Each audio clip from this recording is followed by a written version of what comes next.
Hi friends, இன்னைக்கு இஞ்சி கிழங்கு வறுவல் செய்ய போகிறோம்.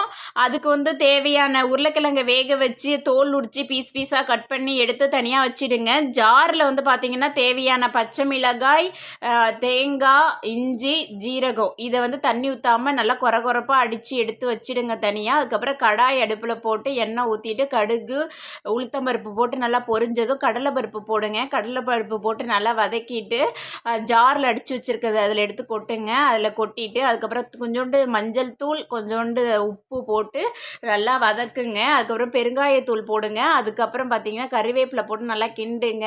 உருளைக்கிழங்கு வேகிறப்பே கொஞ்சம் உப்பு போட்டு வேக வச்சுடுங்க. அதுக்கப்புறம் அந்த கிழங்கு வேக வச்ச பீஸ் போட்டு வச்சுருக்கோம்ல, அதை எடுத்து அதை கொட்டுங்க. கொட்டிட்டு நல்லா செம்ம டேஸ்ட்டாக இருக்குங்க. இந்த வெயிலுக்கு தயிர் சாதம் யார் யார் வீட்டில் செய்கிறீங்களோ இந்த மாதிரி கிழங்கு செஞ்சு சாப்பிடுங்க. செம்ம தூக்கலாக சூப்பராக இருக்குங்க. நாளைக்கு பார்க்கலாங்க. பாய்.